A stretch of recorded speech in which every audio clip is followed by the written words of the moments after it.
Okay. All right.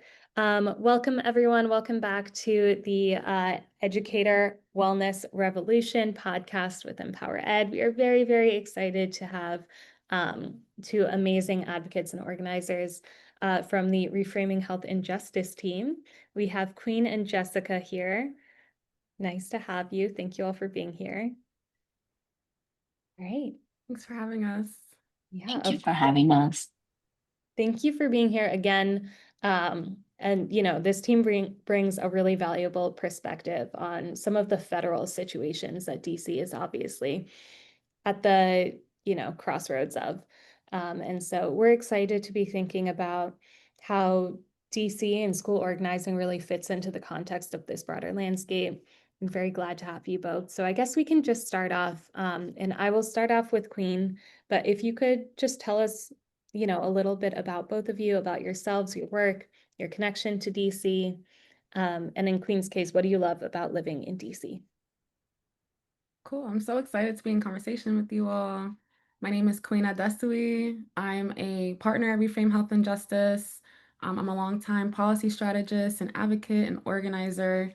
I've done a lot of work across a number of issues, including drug policy, criminal legal reform work, racial justice work at large, and now especially working to protect DC's autonomy, and hopefully get us closer to statehood.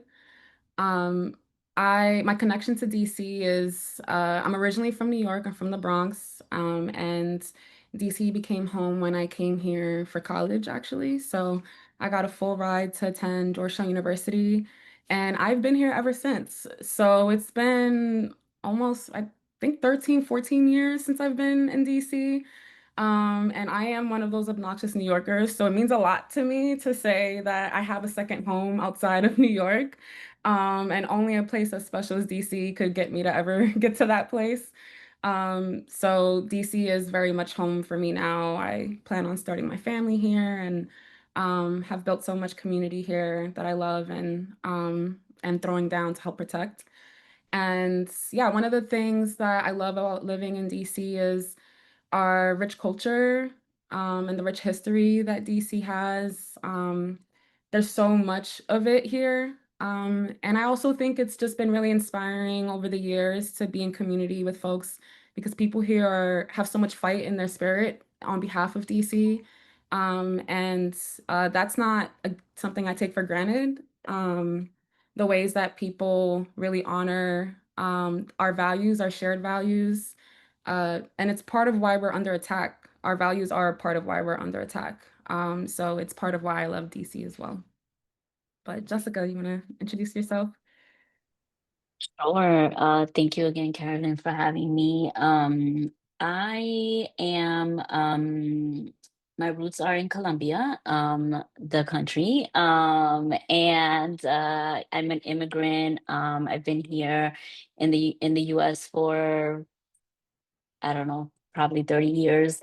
And I come to just generally this work really like valued and principled from a huge matriarchal like family. And to me, I really centered my work in community care generally, as someone that is a survivor of violence, someone whose family and history and country like continues to survive so much violence beyond colonialism and sort of the ruptures and the legacy of that. And really have been shaping my work around what does it mean to create safety and also care for communities post a lot of conflict and ruptures, and in responses to anti-violence responses that are really rooted in responding to the needs of those that have been harmed. I've been doing anti-violence work since 2007. I have been mainly doing direct services policy work, advocacy, have been a part of multiple coalitions. The issues that are really at the heart of all of my little chambers in my heart are sex worker rights, anti-violence, harm reduction, and also as a parent and as a a responsible parent that is an educator in my home. My partner and I take that responsibility really seriously, to be able to really think about the young folks and how we actually center children's rights. And so I'd say I'm also a children's rights advocate and activist because of my own, but also because I want my children to grow up in a community of care with adults that will support them. So that's kind of where I find myself now, really trying to support people through really insurmountable grief, and the attacks that they are facing at Reframe Health and Justice. We have been doing a lot of grief tending care work for communities that have been impacted by many systems, including the current administration that is really attacking our communities in so many different ways. Yeah, thank you both for that. And there's so much that I want to pull out of that. Queen, I think you're right. Like DC is a really special community, and you feel it when you get here. And yeah, and Jessica, I think as well, something that we're doing that has been new to Empower Ed is organizing parents as well. And that piece about political and community education, doing that as a parent inside of your own home so that your children feel like agentive is really necessary now and always. So thank you for lifting that up. Gonna start with, I think I'm gonna direct this question to Queen and Jessica. There's a lot that I wanna, flesh out in the next question afterwards, but Queen, I'm curious how you are describing to people outside of DC what's happening right now with the federal interventions, what feels so different this time around because DC is used to some level of federal meddling.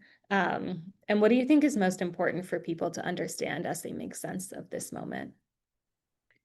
I'm glad you named that DC is used to some level of meddling. Like this is not new, but it definitely is a different flavor and on a different level that we are experiencing. So how I've been describing what's been happening in DC to people outside of DC is just centering the fact that we are under occupation and we are under attack, like an aggressive attack on DC that we're experiencing.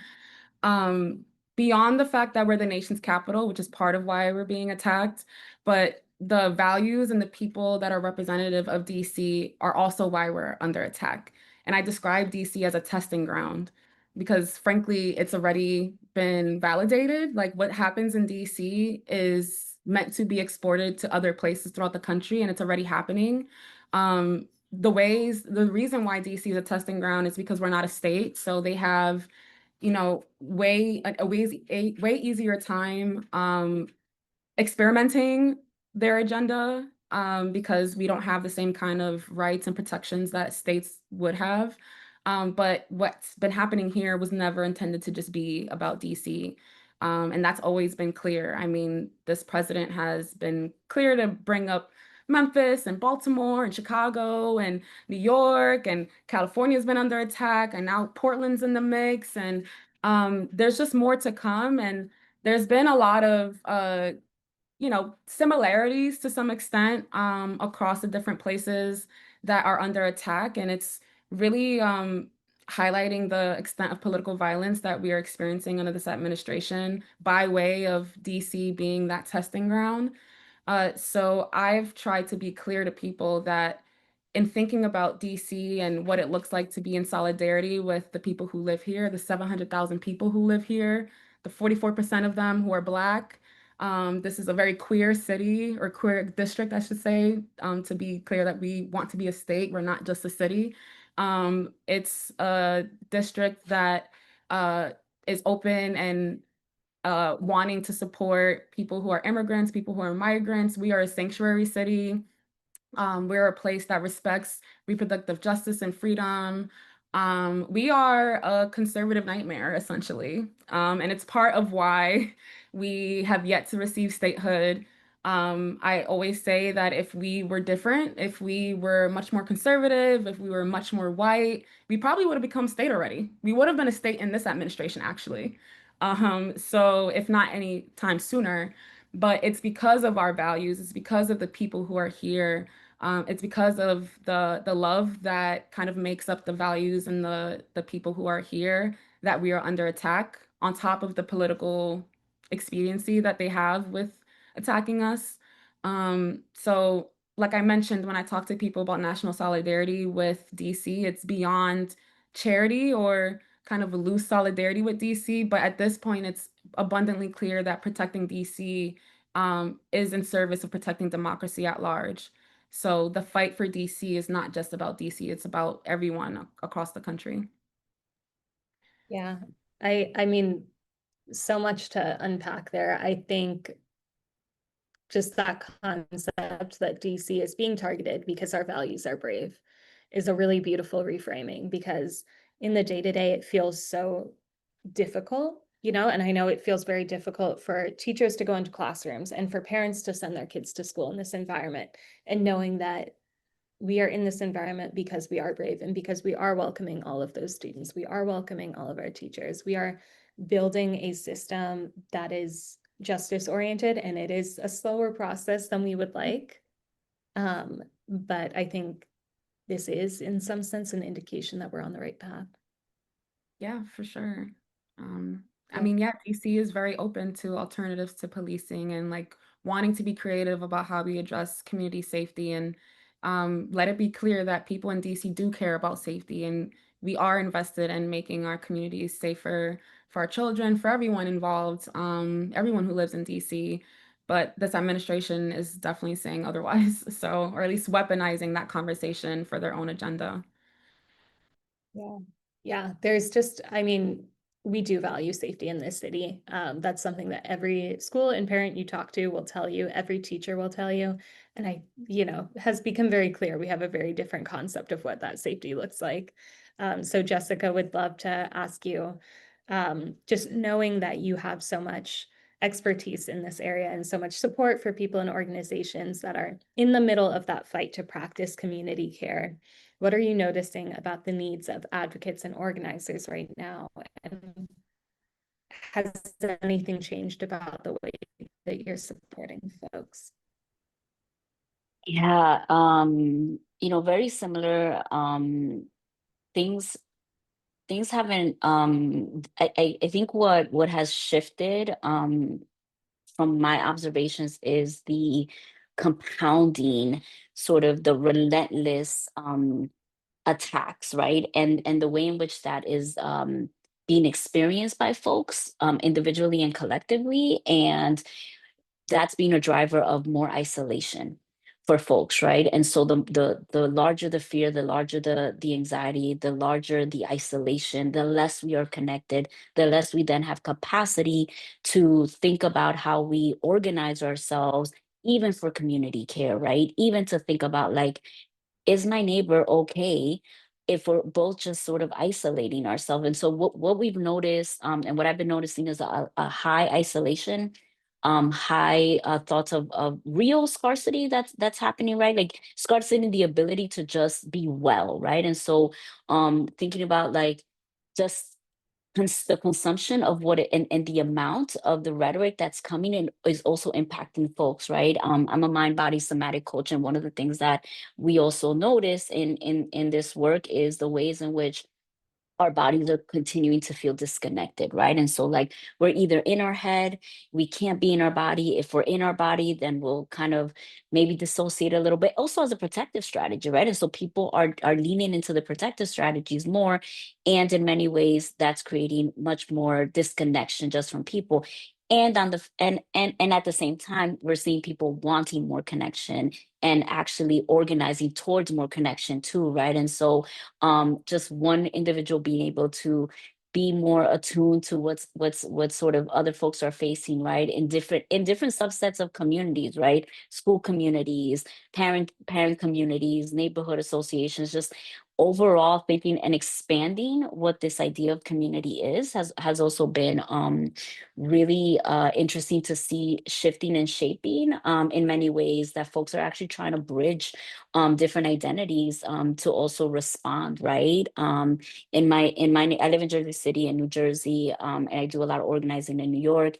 And very recently, a young child was ripped away from her father, who and got arrested by ICE, right? And um, school responded, local officials responded, city council responded, right? And even responding to folks that were like, this person should have been deported, arrested, etc. Right, and the way in which the community in that moment that had more privilege had their back, right, and so I think that's what we're also noticing in a good way, people with more privilege putting themselves at the front to actually like absolve and shield that for people, which is what we need more of in this moment, right? Like this is the moment where you practice your privilege as an act of community care, in whatever sort of shape and form that looks like. And also like finding some, we talk a lot about like, even in the midst of the chaos, even in the midst of the harms, like where can we find actual moments of joy, right? And thinking about like your community of teachers, like where can students land, be where can school be, so at some point in the day, in the week, a soft landing space for them when they're really going through so much, right? So thinking about like joy truly as an act of resistance. Queen said it, right? Like DC and many other places are like an example of that. Like there's so much joy and community and celebration that is something that folks don't want to see, unfortunately. Yeah, yeah. The joy is, I mean, joy building is one of the central tenets for Free DC, which is another organization here in DC. And that's been really powerful work. And I see it every day on seeing kids go to school. They want to be joyful and they want school to feel normal. Um, yeah, I think another thing that we're just seeing resonate is this idea for wanting community connection. And part of the thing that's so beautiful to witness is that understanding that being in community requires you to assess your privilege and think about ways to use it and leverage it. Have been seeing a lot of those conversations, which is really special. And then the other thing that is, I'm pulling out from your comments, the isolation factor, because that just it often feels like our knee-jerk reaction is just to like retreat and isolate. And we talk often with Gracie, our wellness director, about what things schools ask us to do when we come in for this wellness work. And it's sort of a pendulum swing between like the more community care, thinking about like organizational work and wellness, and the self-care. And we've seen recently like more of a shift with schools asking for that self-care and thinking about how we can, find a middle ground, because we do want people to practice that work, and also knowing that it cannot be the only thing there.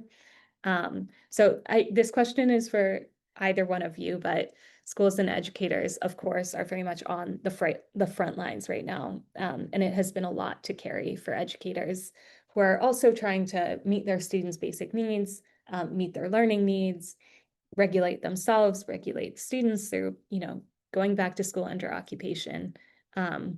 So what role do you see educators playing to help keep our students and families and cities safe? It's a big question.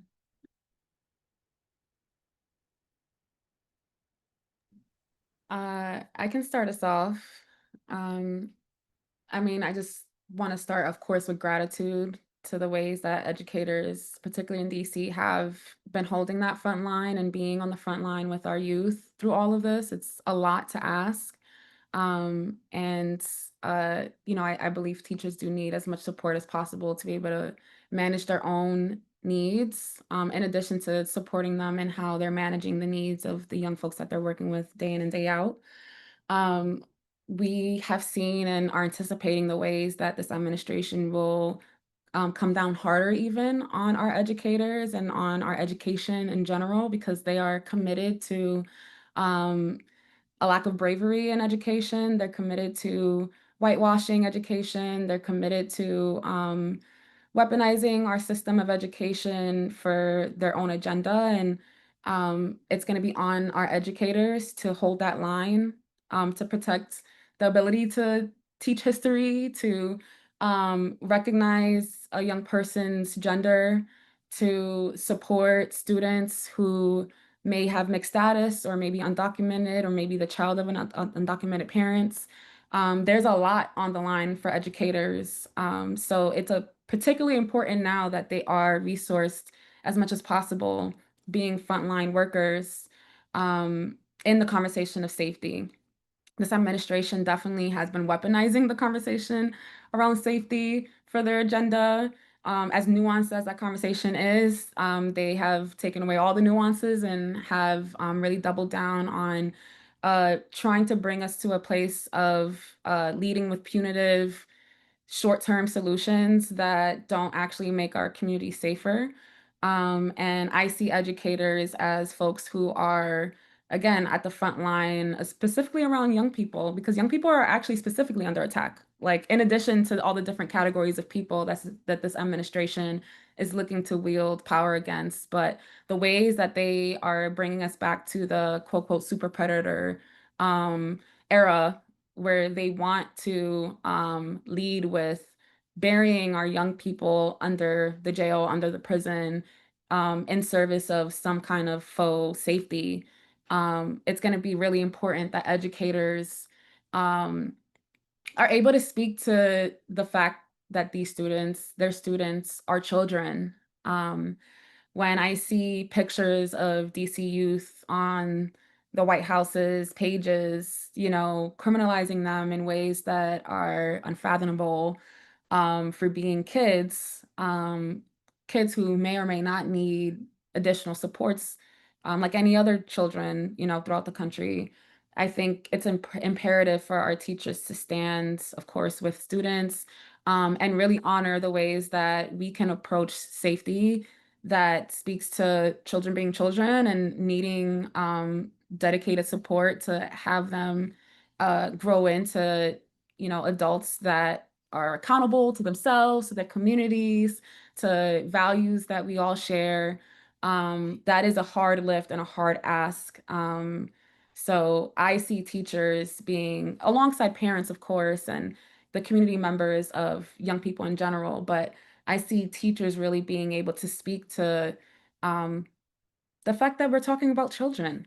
This administration wants to be able to charge 14-year-olds as adults.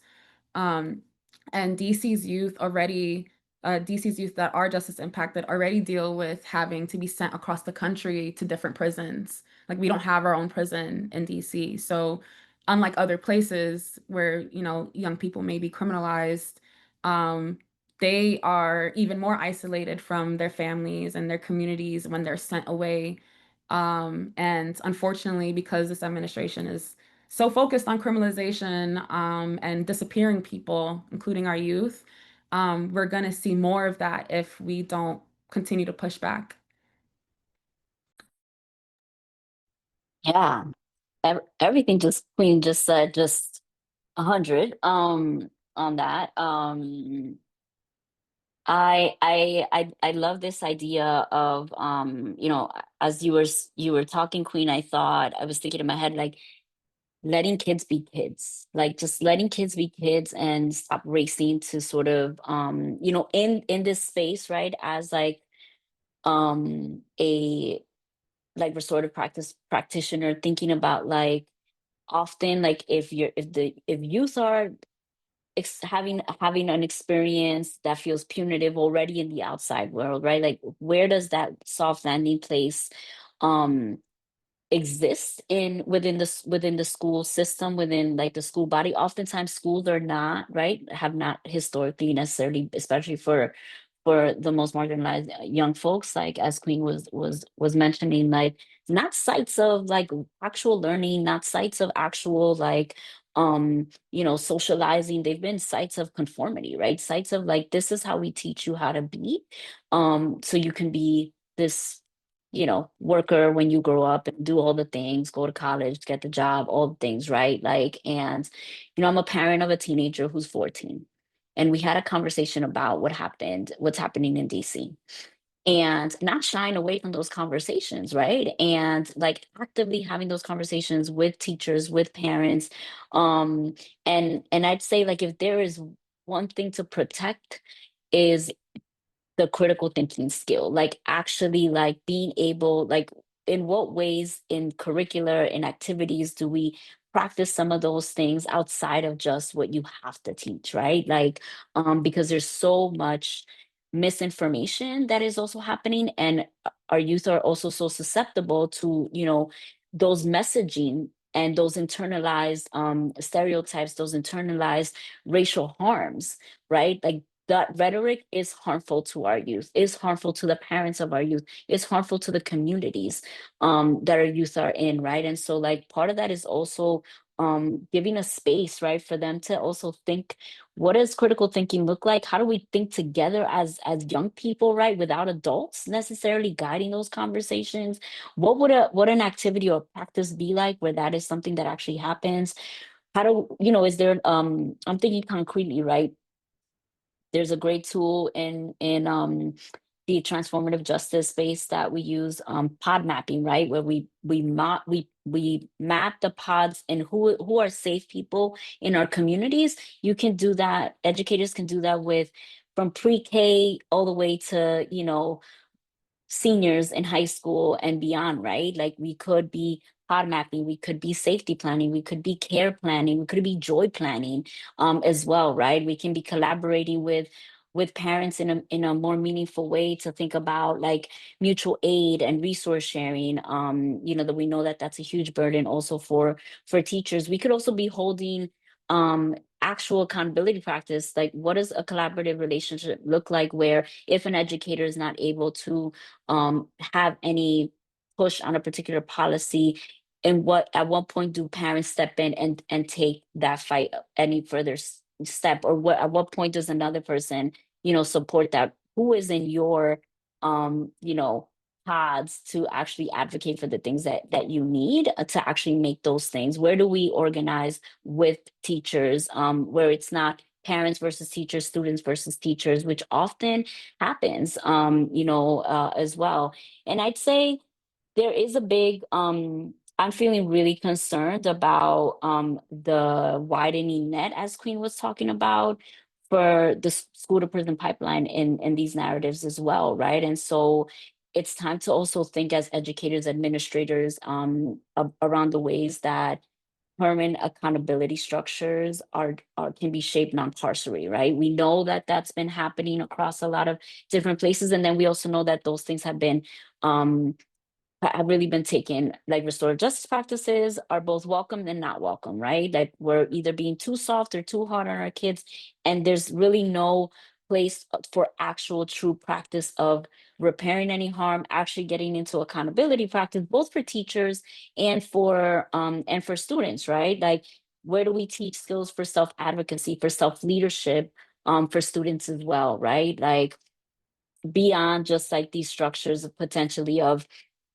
student governments that really, do they have any teeth? Like how do we organize our youth to actually have a seat on the school boards across the country, that actually have a vote and a voice that is powerful? How do we think about like large scale organizing in schools that really will protect against more carceral solutions that are gonna, I think, happen more in schools, and they're already happening, right? Like also if educators are leaving the workforce and new educators are coming in that are getting recruited that maybe don't have the same values, the same principles, what is that culture shift and organizationally going to look like as well, right?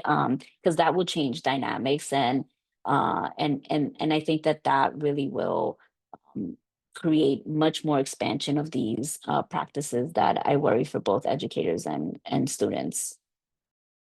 Yeah, yeah. I thank you both for just providing such rich answers to that question. Um,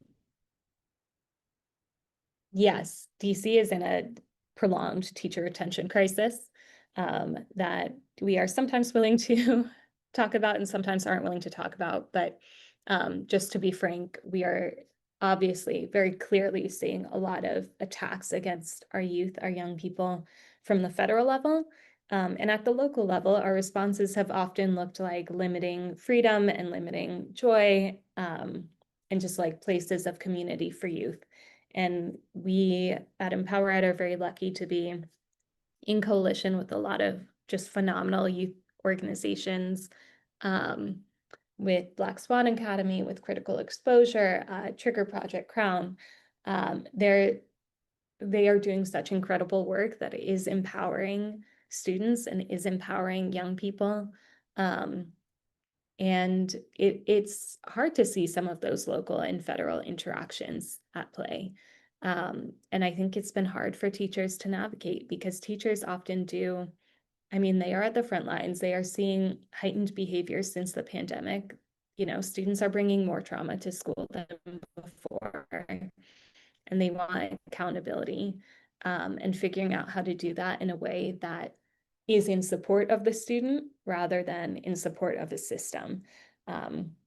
It's just an ongoing conversation. Yeah, it's we're untangling a lot of threads here. And I think in certain ways, this federal moment is kind of an inflection point. We know that, especially for youth, relying on law enforcement for safety often puts them in positions of greater harm. And so just curious how we can begin to dismantle the idea that community care or community-based safety models are somehow lesser than law enforcement safety models.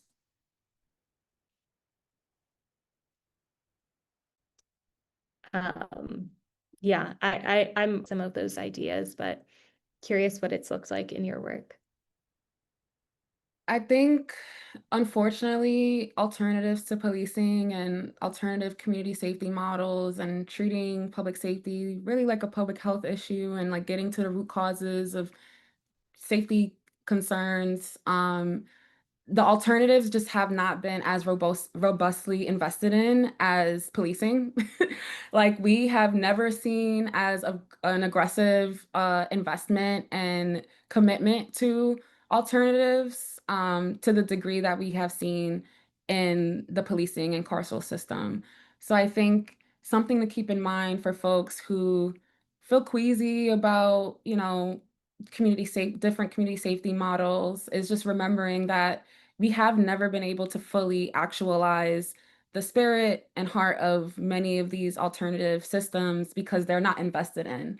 So there's still a fight there to be able to properly implement many of the alternatives to policing and kind of community care and safety models that folks are hoping to see and or have kind of been able to experience to some degree, but not to the full extent of the full vision of what the alternative would actually be. And it's easier to fall back on the status quo. Criminalizing youth is the easier thing to do. It doesn't mean it's the right thing to do. It doesn't mean it's the evidence thing to do if we're actually committed to true safety and true accountability and true justice.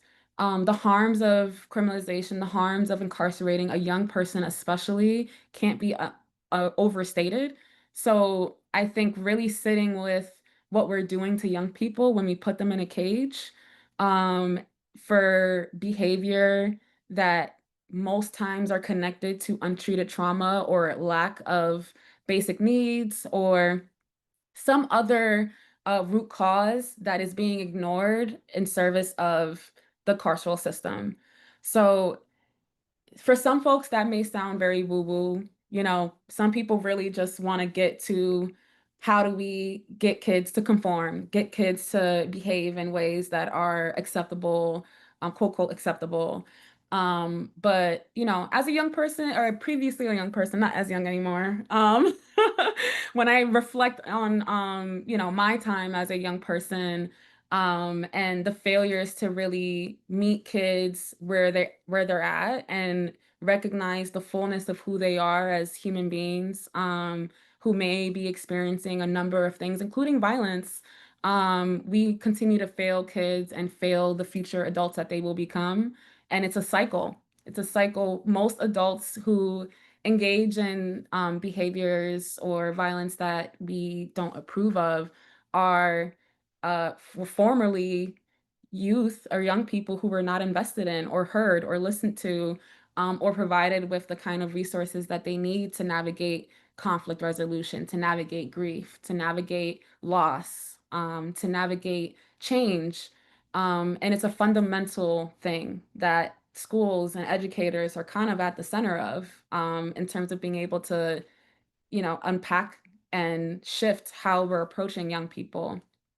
I think the reality is that because of everything that's happening federally in DC, and nationwide, the conversation is spotlighted even more, um, because kids are still being kids. And the federal attacks on DC kind of provide cover for the ways that even our local folks have always intended to deal with our youth.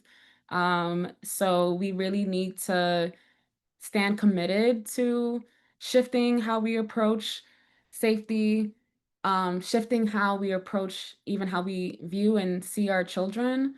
And I will forever continue to call them children because, again, the adultification that continues to happen, particularly to Black and Brown kids, is so alarming. And I'm not a parent yet, but in the future, I could only imagine just how hard that is to manage. Sending your kids out into the world, recognizing that they are seen as adults, when they're not, and they're treated as such, in ways that are really traumatizing, and stand to make their health outcomes worse.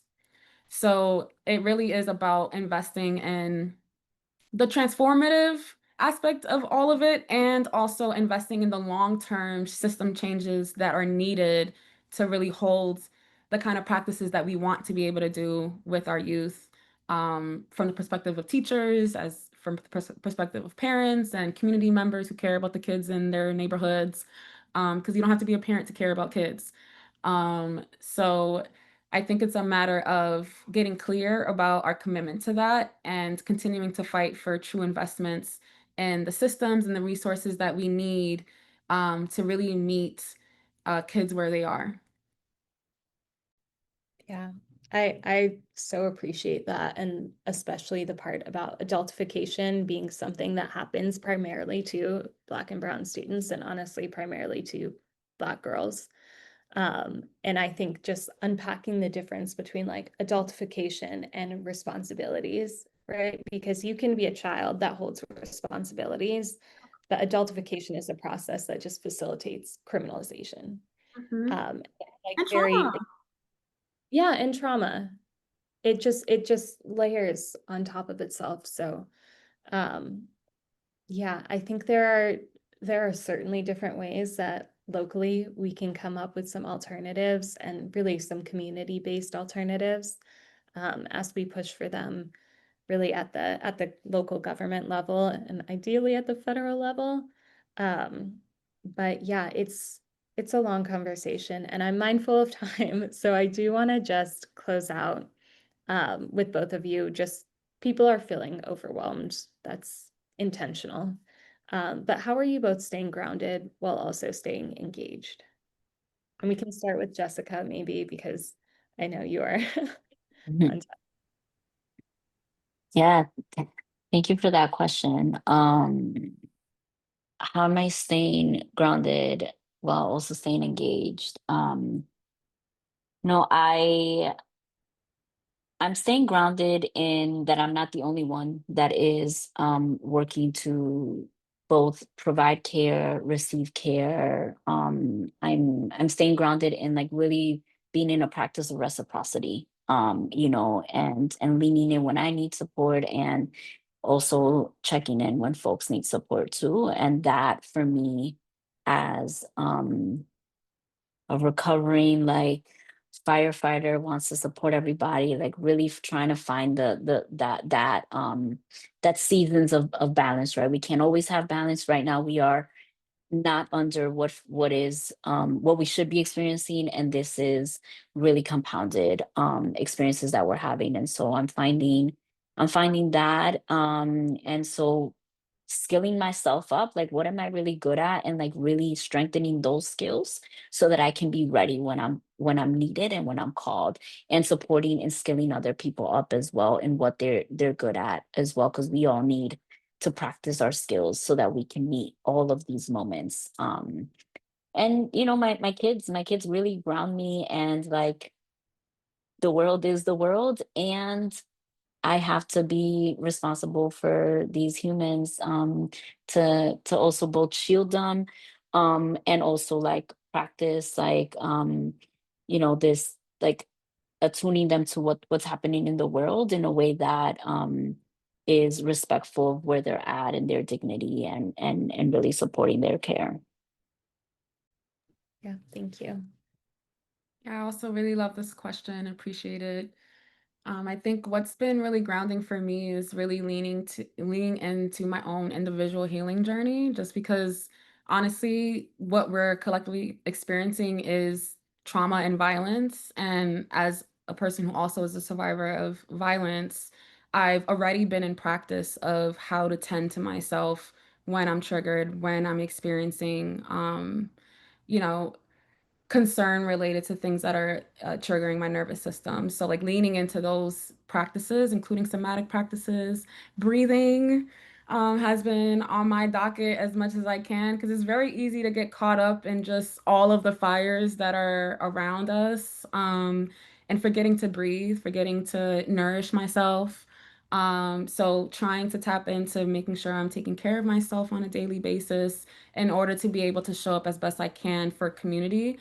And I know earlier we were mentioning kind of the differences between self-care and community care, but they're really intertwined. Like we can't be in community in a careful way, and we can't offer community care if we're not taking care of ourselves individually. So I see, how I'm grounding myself, being and how I'm able to recognize when I need to slow down, recognizing when I need a pause, recognizing when I need to give myself some grace. And I think as an advocate, as an organizer, I find the ability to do this work a great privilege.